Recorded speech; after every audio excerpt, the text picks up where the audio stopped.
Alrighty. Theory and theology. So I want to talk about, still with this topic of we'll call it Israeli-Palestinian conflict. That's the easiest thing to name it, I guess. I want to talk about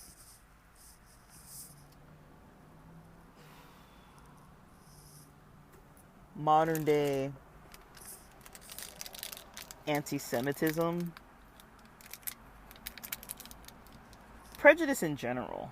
I don't want to just say only towards Semitic groups. Now, something I learned a while back was about the term Semitic, because when people say anti-Semitic, they usually mean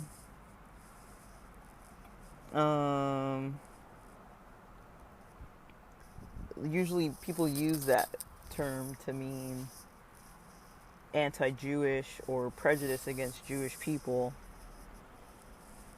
There's Wikipedia, there's other sources, but it says Semitic people or Semites is an obsolete term for an ethnic, cultural, or racial group associated with people of the Middle East, including Arabs, Jews, Akkadians, it goes on. What is an example of Semitic people? Okay. It says Semitic. Speakers of Northwest Semitic. Semitic? Semitic. Is Semitic and Semitic. Semitic. It's Semitic. Okay. Not Semitic. It's Semitic. Okay. So, I'm just trying to get this right, guys.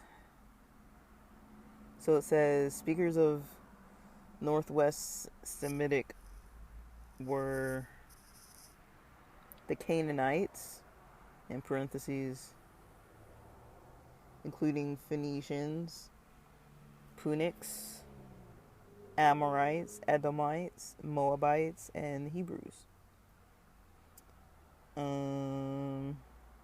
Who are Semites in the Bible? A member of any of the people who speak or spoke a Semitic language, including in particular the Jews and Arabs.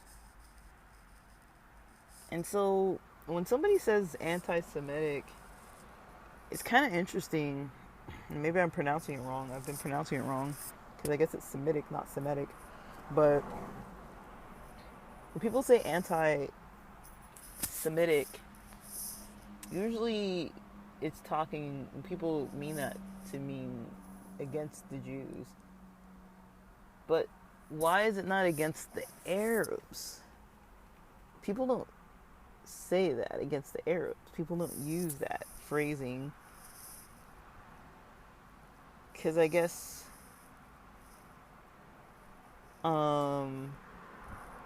let's say like the 9/11, the conflicts that happened surrounding that, would that be considered anti-Semitic?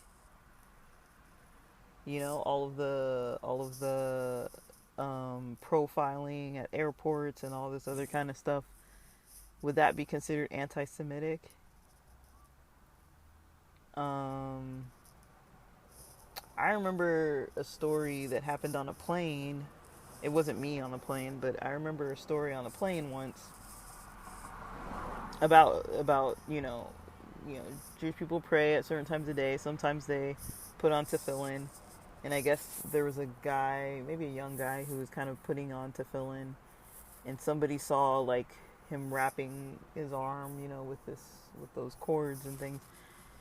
And I mean, they're thick, flat, black leather straps, very thin, almost like as thin as like one of those really thin belts or something, and it's leather. It doesn't look like wires or anything like that, but I guess somebody thought that they were strapping a bomb to them or something, which was like so ridiculous and weird. But and I remember being on a plane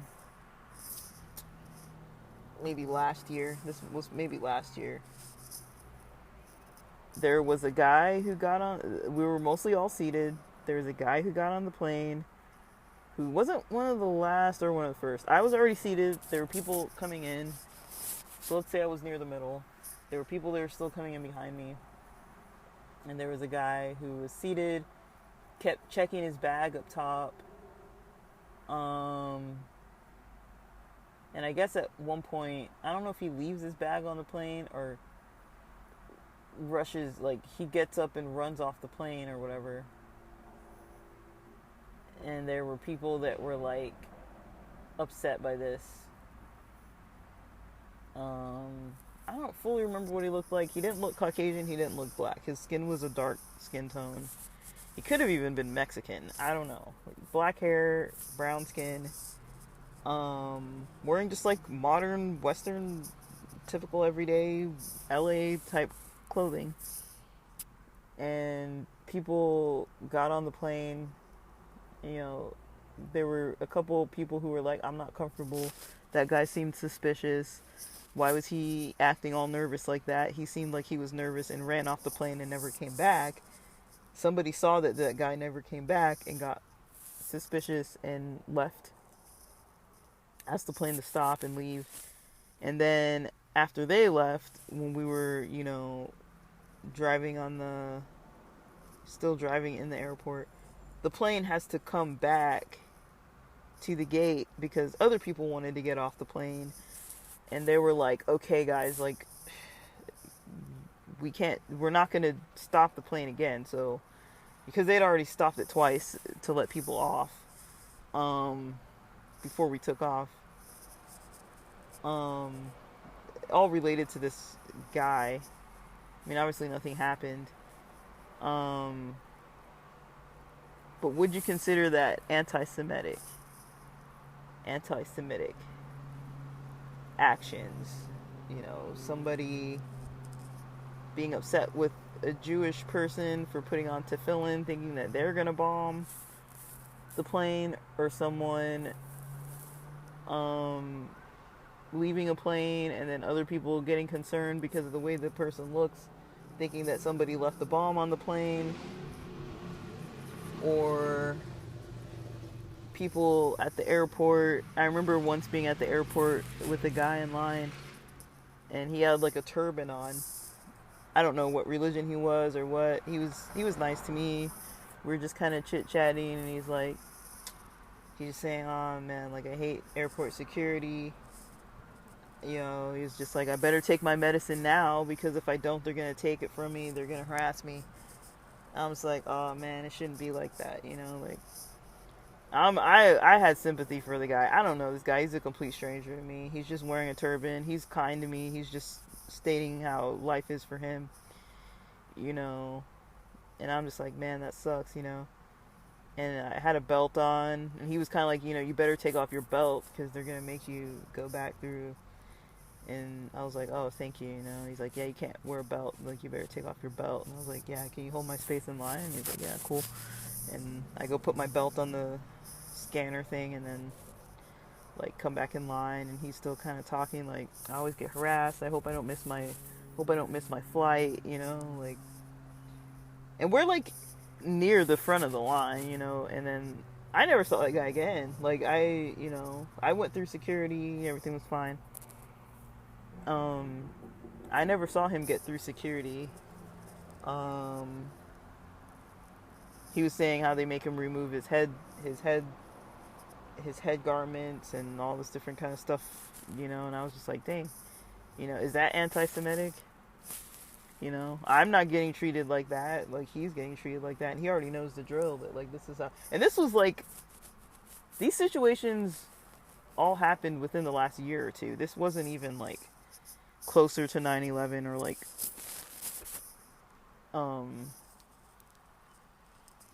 during the time of this war that broke out end of last year. It wasn't during October of 2023. It was It was before then. It must have been before then. Because the last time I went to Vegas, I think it was to or from Vegas, either way. The last time I went to Vegas was April. Or it was Mother's Day weekend. So I think May of 2023. May of 2023 must have been the last time I went to Vegas. Because I went for Sick New World Festival. And so, the first Sick New World Festival, not this past one. So I think that's the last time I went to Vegas. So it must have been, yeah, it must have been like April, May of 2023. And so, yeah, none of this stuff had even happened, and those kind of stories and firsthand experiences, were happening. So I don't even know how it's going now, but I mean, I guess that's my first question: is why don't people consider things against Arabs to be anti-Semitic? Why is it only applied to Jews?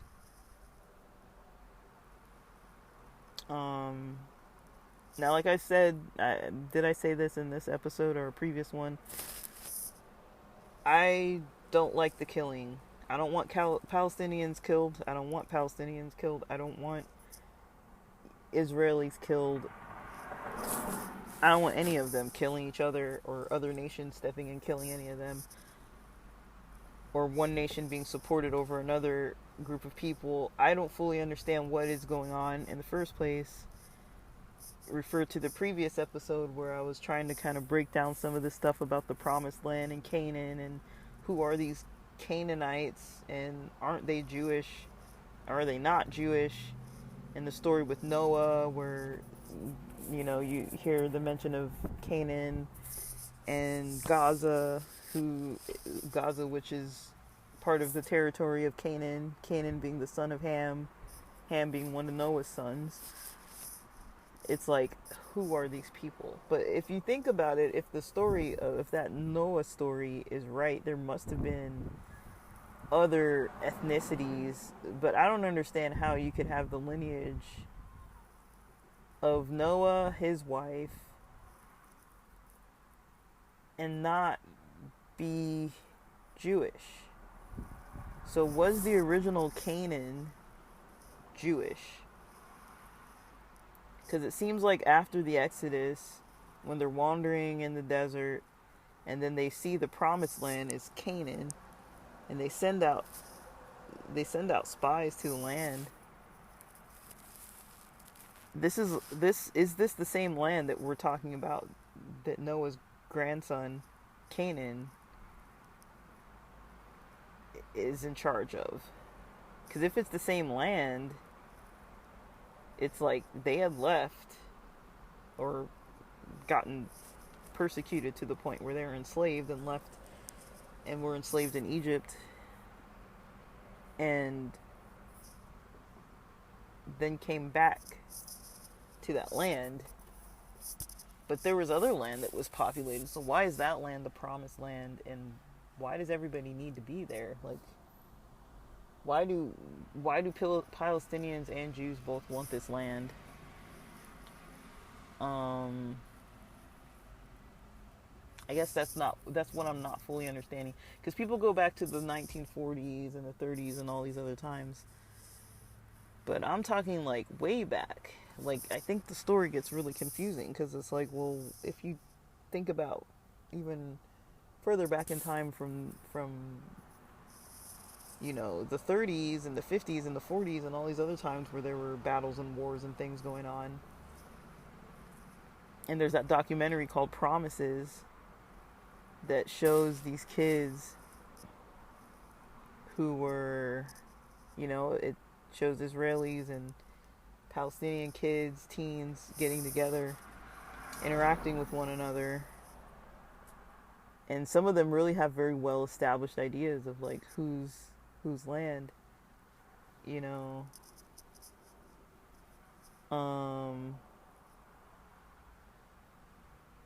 some of them are making really prejudiced remarks on the Jewish side and the Muslim side. But then how Islam even comes into the picture, that's a whole other thing, because Islam is established way more newly even than Christianity. So I just get confused. But basically, um, one thing I've kind of noticed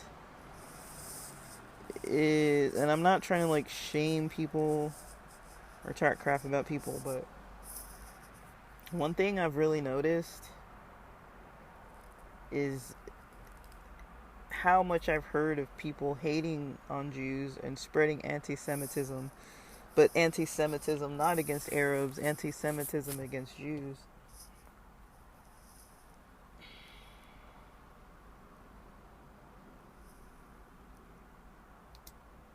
I'm hearing these ideas. I'm hearing. Okay. I'm hearing these ideas from all kinds of people. But the part that's interesting for me is because I study these groups of people, and I was kind of somewhat raised around some familiar traditions regarding these groups of people. Not only the traditions, but also the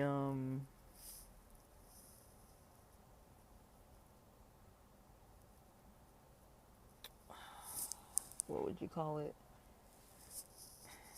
Not only traditions, but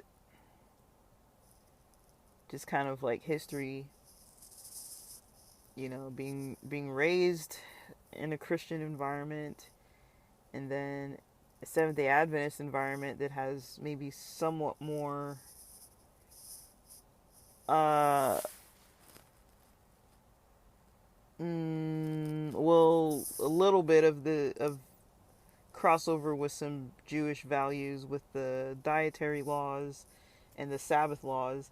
Now, Adventist Christians don't keep the laws the same way that Jewish people do, but they keep them maybe more similarly to Jewish people than your mainstream Christian, your mainstream Sunday church Christian that might not care too much about pork or shellfish or shrimp or, you know,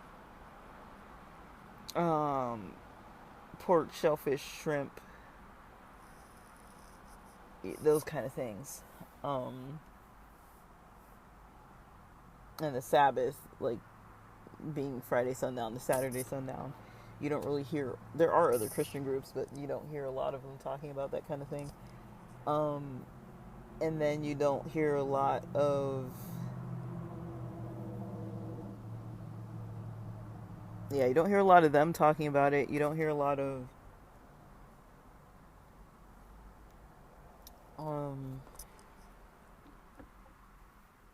I guess I don't know. Like, I guess I was also raised around Messianic Jewish people who have more of a love of Torah, kind of more towards the Noahide type of beliefs, where it's like, I think most of them do believe that Jesus is divine and God and believe in the Trinity and the virgin birth.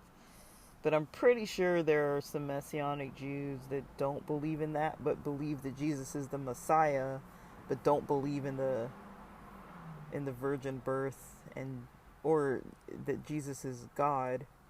I think that's what a Noahide is someone who believes to some extent in the Torah, but they're not of a Jewish lineage, like their heritage isn't Jewish, but they've adopted the Noahide commandments, because there are like Noahide beliefs. I believe that's what a Noahide is, but I think you could still technically be like Christian-esque. Just, I don't think, to be a Noahide, I don't think you could believe in like the Trinity. I think you could technically believe that Jesus is the Messiah, or believe that there's already been a Messiah, or that there is one. But I think just the part about Jesus being God, you couldn't believe that, I don't think. So there's definitely that faith.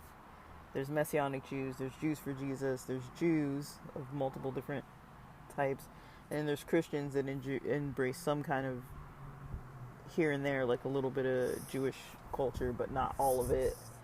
So you definitely see a lot of that. Well, not a lot of that, but you see kind of like those different overlapping aspects. And so I think I grew up with without a full prejudice of Judaism, just because of being raised around ideas of Jesus, being Jewish, and ideas of, you know, the commandments around the Sabbath and the dietary restrictions, being Jewish, kind of being raised around a culture and traditions of Christianity that kind of embraced some of that. You know, I don't think I was raised around a Christian environment that was like anti-Jewish. Now I know there are a lot of Christians that are very much so more like Paul, into like Paul's teachings and all the other teachings of the New Testament, and almost like no Old Testament, or the Old Testament is obsolete according to them, and they just don't embrace any of the commandments. I don't know. I find it hard to believe that people wouldn't embrace the 10 Commandments. I would say the part about the Sabbath, the part about some of the stuff, people might not embrace, as far as the 10 Commandments. But as far as like, you know, not murdering and all that kind of stuff, I think overall people kind of do kind of embrace that. But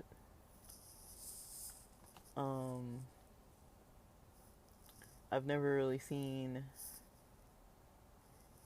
any other type of thing where it's like, you know, people aren't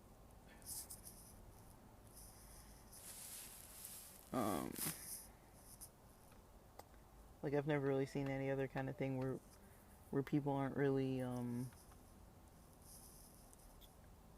like fully trying to figure out maybe which kind of commandments or beliefs surrounding Judaism, like they kind of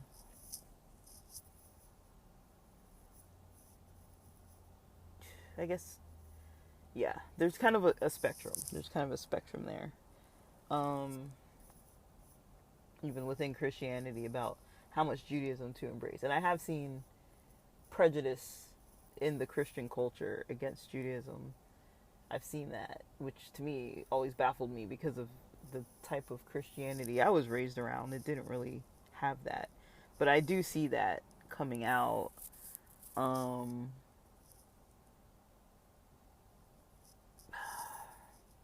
This is probably a much more in-depth topic than I thought when I first started recording. I don't know if I'm going to be able to get through all of it today, because I've already been recording for a few hours at this point. But I need to eventually eat a meal. But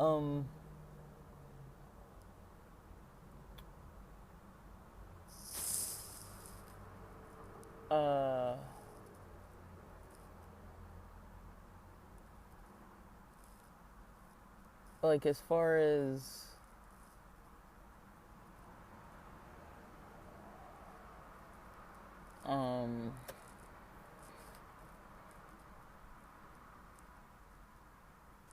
man,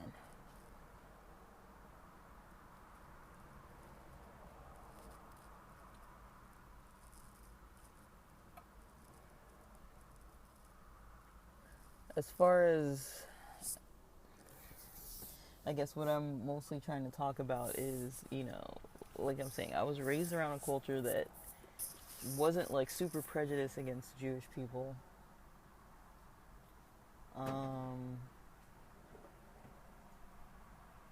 And so when I see it, I definitely catch on to it. um,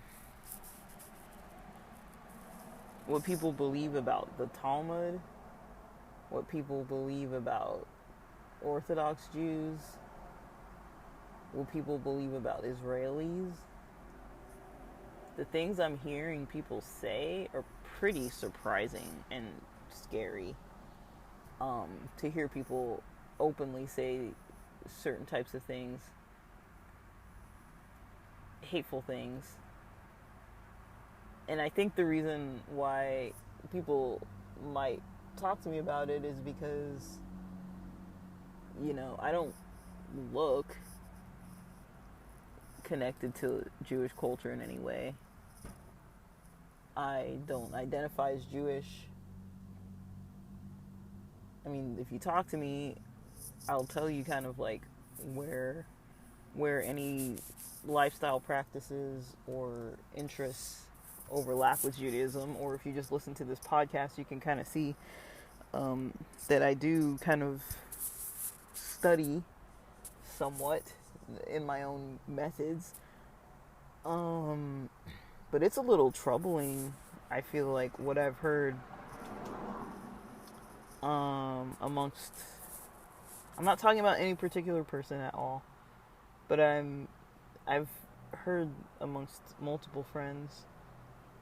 It's interesting because I have Jewish friends. I have Middle Eastern friends that are not Jewish. I have friends that are Jewish that aren't, technically they're not Middle Eastern. Amongst my Jewish friends, I've got Middle Eastern Jewish friends, Iranian Jewish friends. Amongst them, I've gotten along with them well. We've had good connections. There's certain ones that I've kind of fallen out of touch with, unfortunately, that I was thinking about this week, that I was like, man, I would really like to be back in touch with certain people, but I'm not going to push things if they're not really trying to make plans. I don't really tend to plan with them. If they tend to seem always busy, then I kind of take the hint that they really aren't trying to meet up. And it's not because of like a Jewish thing or whatever. It's like life has moved on, time has moved on with some people. We just kind of don't hang out as much or talk even online as much anymore, which is fine. It's just naturally how things go.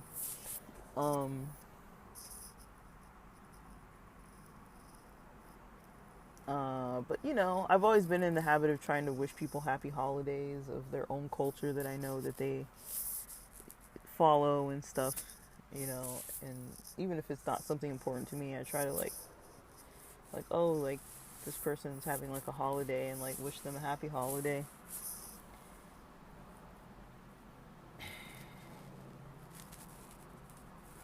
But I mean, I've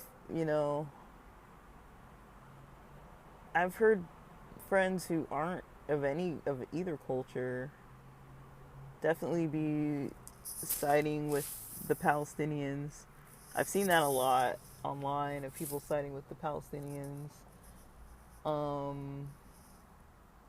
But not everybody I follow online sides with the Palestinians. There are a lot of people that are pro-Israel.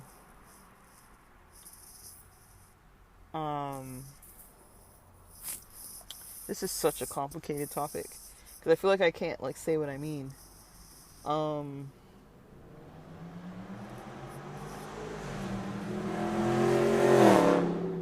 I don't want it to be taken the wrong way, At the moment, I can't support any cause where there's a lot of lives being lost. I've talked about this before from a standpoint of psychology. I see how this is going to impact future generations and just make problems worse for the future. I don't see it as fully helping. There's no way that a whole people can be obliterated. There's always going to be people surviving, and for those people who survive, the lineages that come after them,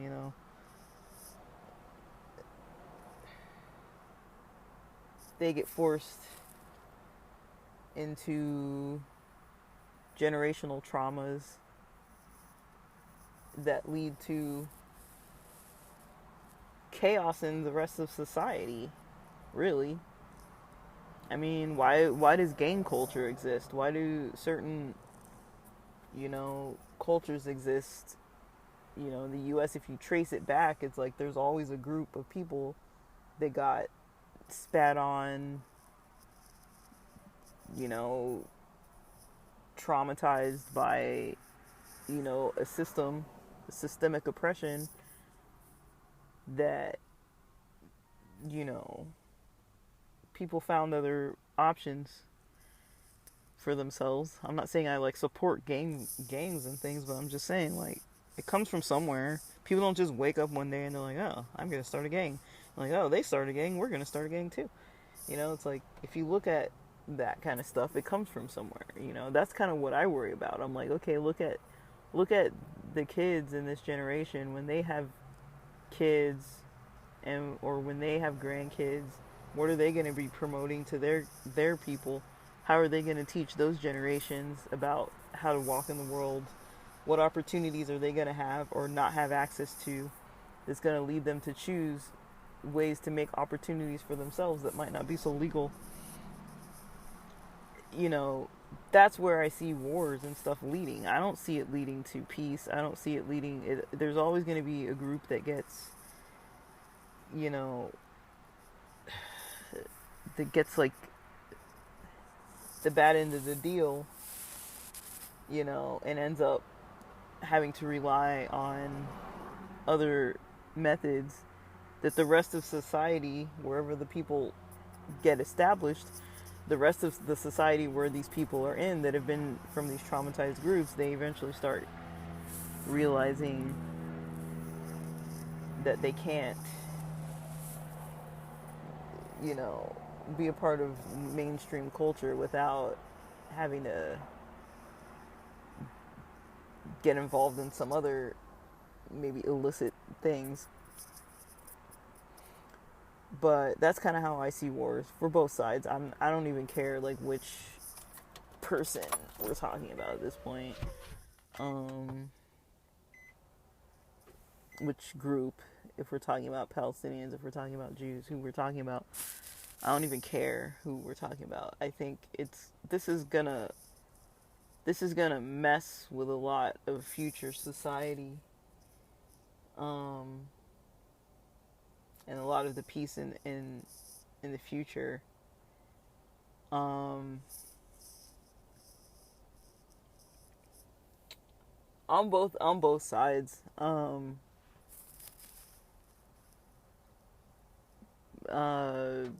I don't know, but I do find it interesting that, being like an outsider that has maybe like a toe dipped in a little bit of, the Arab Muslim world, just through religious interests and things, and the people I've spent time with and the people I've been around, Israeli people, Jewish people, Muslim people, Arab people. I do have a lot of love and care for all these types of people and others outside of these groups. It's very hard for me to just be like, oh, like, yeah, like, because when I started studying about the Middle East, I always was just so fascinated with the different cultures and things, and especially because I was reading the Bible a lot more in like high school and stuff, and like I was always like, oh, one of these days I really want to like go to these places. And like literally I remember, it's just a key memory of mine. I remember being in my senior year of high school. I remember 9/11, and I remember when Bush decided to go to war, and I remember watching on the television, the bombing that happened to a place that I literally was like, I hope that sometime in the near future I can visit Baghdad. I can visit, Iraq. Like, I really wanted to go there. I started watching a whole lot of Middle Eastern movies like early in high school, and so I really got like attached to the culture and like the people and like all like just through movies and stuff. I just really kind of was fascinated with how it could be like a modern movie, but it felt like we were living like back in like some time, so far away that it wasn't modern, but it was like modern movies. And I remember watching those things and feeling like so much interest in it. And then I remember being so just like scared, like watching just like the US just bombing the crap out of Baghdad on live television. I was like, what the heck? And then finding out later that it's like they had nothing to do with it. It's just like, what is going on here? And that's the part that I'm kind of like, when it comes to wars and things, we don't really know the truth until later. So it's really hard for me to be like, oh, I'm gonna get all up in arms and like, I've been lied to before by governments where I kind of know better than to just be like, oh, I'm gonna take this side because this is what everyone's saying is a popular opinion, and I just want to know what really is happening. What's the real truth? What's really going on? Like, you know, but I do really hear a lot of people saying a lot of prejudiced things. I'm hearing a lot of prejudiced things.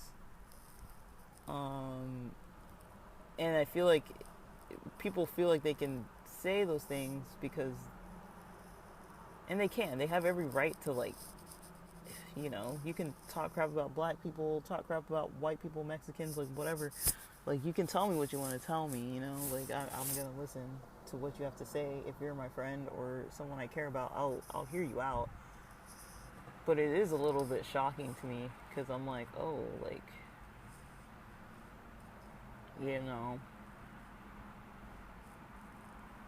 I feel like I'm getting like an interesting perspective where it's like I'm learning how people think, people who I care about think, and having to kind of grapple with this, like, what do you do when you have anti-Semitic friends? What do you do when you have friends that hate another culture? What do you do when you have friends that are like racist or even openly racist or sexist or homophobic? But they don't know. Like, I mean, I went through that a lot. In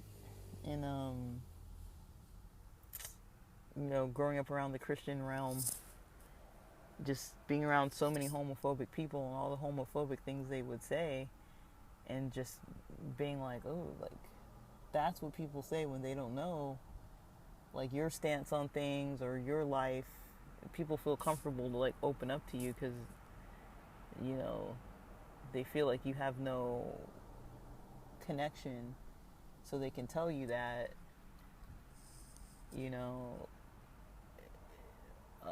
I remember once stopping somebody in their sentence when I noticed they were gonna start talking crap about Africans, and I kind of like had to like chime in and just be like, "Yo, like, I'm of African descent," and then they kind of like backtracked on what they were gonna say, but I knew what they were gonna say, but I was like, let me not let this person say this because they just think I'm just a typical African American, black African American person, just like them.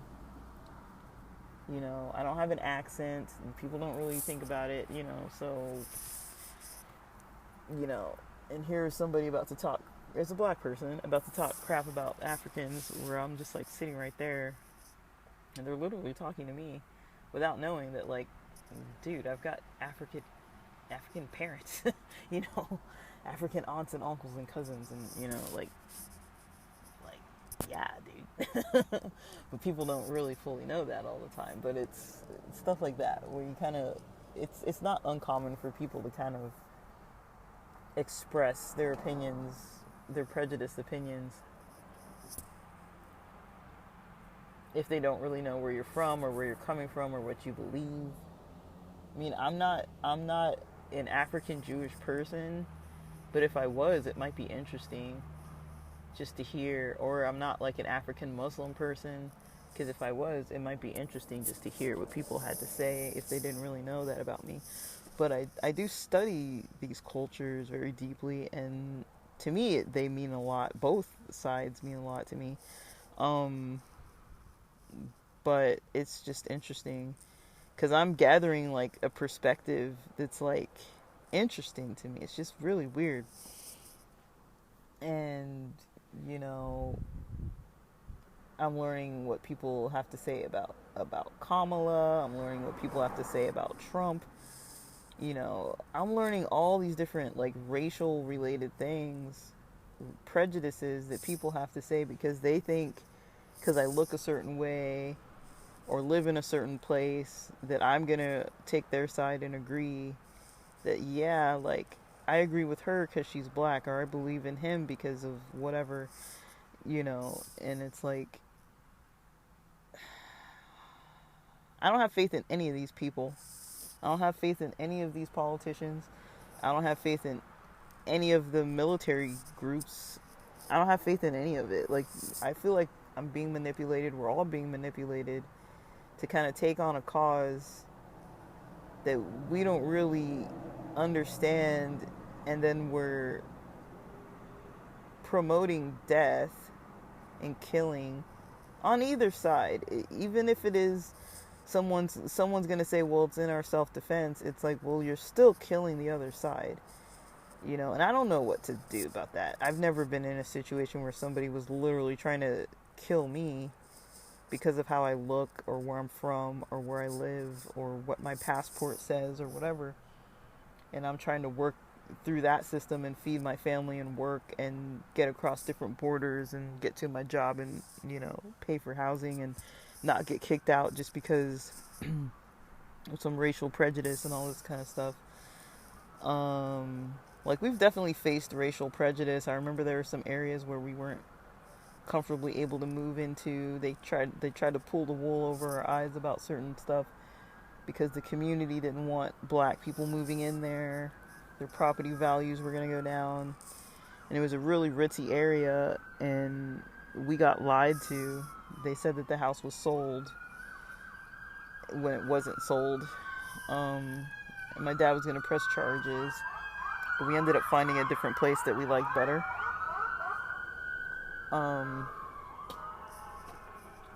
But that's something that I would say, pay attention, you know. You don't have to buy into all of it. You know, I feel like I like people watching, and even with politics, I kind of people watch, you know. I just sit and observe, and I'm like, what are these people saying? What are they doing? What's going on? What I see that I don't value, it's against my values. You know, killing is against my values. I understand how self-defense works and how important it is. There is a gray area when it comes to self-defense and it comes to killing. I'm not interested in systemic killing. I have a lot of friends and family that are or were in the military, and I do support them. I'm not saying that what they've chosen as a profession I don't value or that I'm against them, but I still have my own stance on things. The killing is not for me. It's not something that I approve of. It's not something that I think is necessary. I see it as retaliation. It's hard to be honest and truthful and tell what is self-defense and what is retaliation. You know, when does self-defense become retaliation? You know, when does punishment as a consequence become retaliation? I mean, I've seen people be abusive. If you know abusive people, you've been around people who make excuses for their bad behavior, and they justify it, so they can sleep at night, or because they don't want to, they don't really want to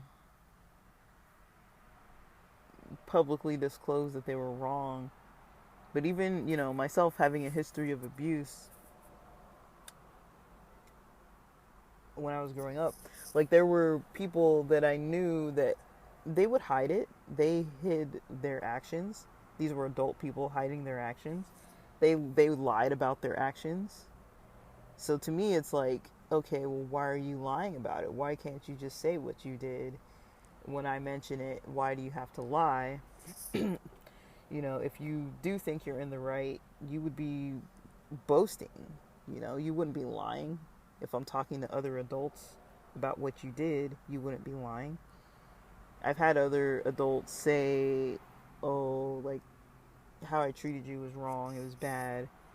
And then later on, when I confronted them about it, just saying, like, this is considered abusive, and they're like, the way they worded it was, there's a difference between, I think it was good hitting and bad hitting. And I'm kind of like, I don't know if I know that. Like, the way that you're saying it, and I'm like, I do know there's a difference between self-defense and taking advantage of a situation. But another thing I would ask myself is, a person who has been abusive, a lot of times you notice once the kids start growing up, getting a little older, a little independent, a little bigger, a lot of times, not always, but a lot of times that stops the abusive person. And they usually say, oh, you're grown now. If they're beating somebody, they'll be like, we don't need to beat you because you're grown or whatever. But I think the real thing is, like, they don't want the challenge and the competition. They're like, this person's getting big. They could outrun me. They could fight back. I'm not going to hit a 16, 17, 18, 19, 20-year-old, because they could hit me back. What if this person hits me back? That's what I think. And the reason why I'm saying all that is to say, a lot of times that's how I look at wars and all these other kind of things.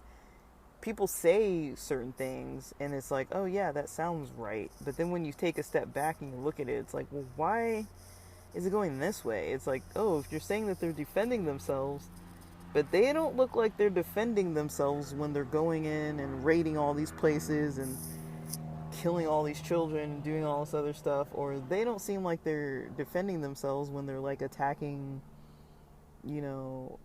a rave or a concert or kidnapping people and all this.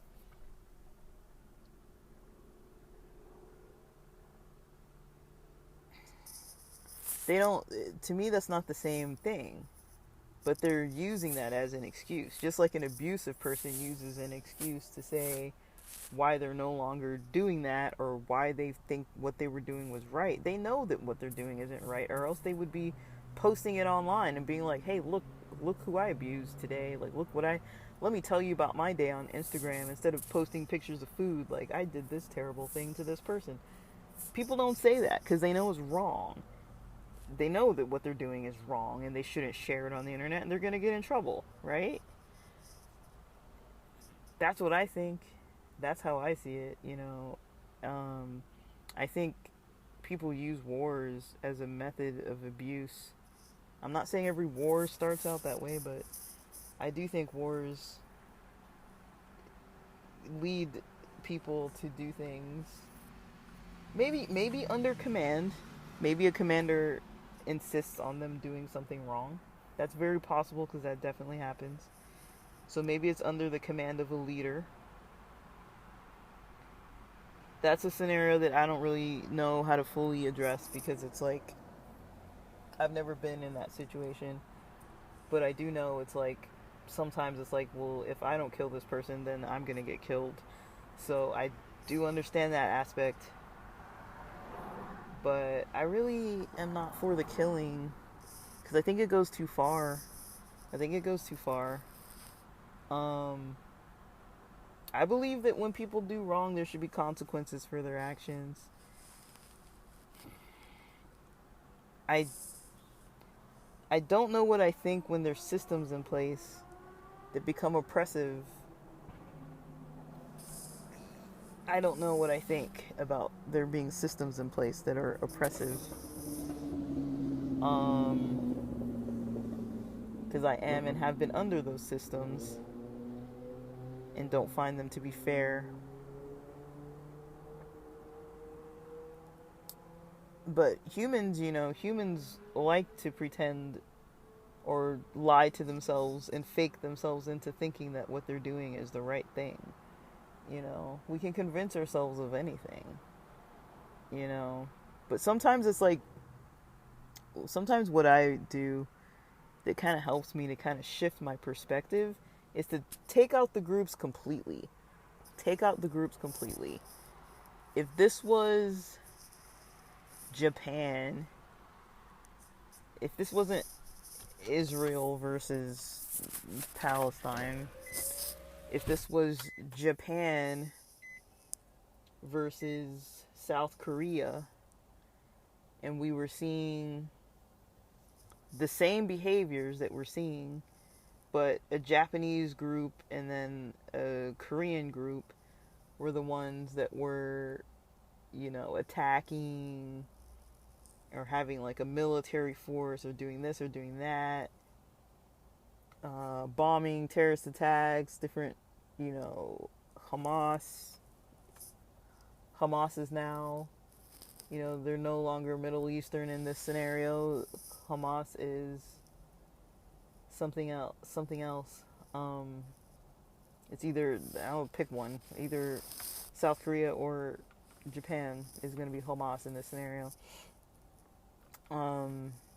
If I take the scenarios and put it into some other situation where it's like completely some other group of people now, if these are now completely other groups of people,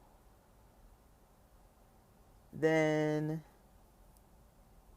what is it? What is it if these are now completely different groups of people? It's not exactly what,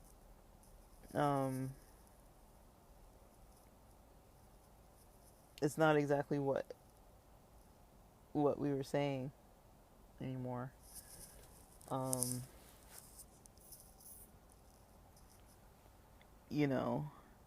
People's opinions might change.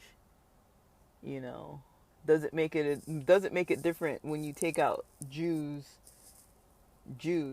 from the picture? Because, like I mentioned, there's already been like this stereotype and you know, um, prejudice floating in the air that you kind of hear here and there about Jewish people. But people are being a lot more open with their thinking and expressing themselves. And I don't know if I believe that way. I don't know if I really believe in. I mean, I don't want anyone to be attacked by anyone. I don't want that for anyone. Like, I don't want Jews attacking Muslims. I don't want Americans attacking Ukrainians. I don't want any of that. Like, that's not what I want. So,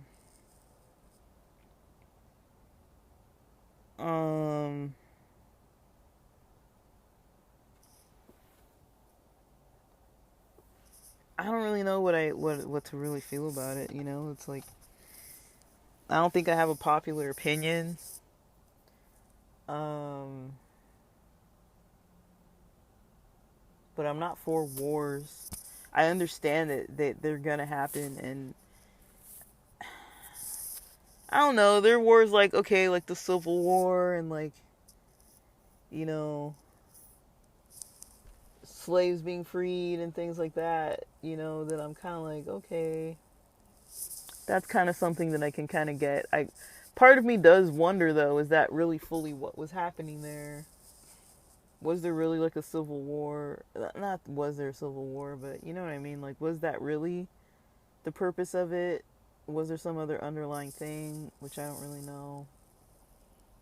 Like, I'm still trying to learn. I find myself still trying to learn, like, Like, what the heck is actually happening here? Where am I missing points? Like, what's actually going on some of the time? Um, but that's kind of my stance on it, where I'm like, I don't really know what else to really make of certain things. Um,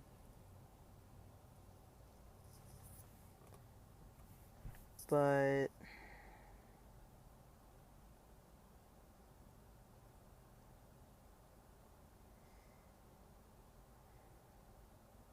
yeah, I think that's mostly what I have to say. Um, but I think it's good to kind of challenge the status quo. You know, it's as much as I want to like pick a side and be like, oh, on this side or that side.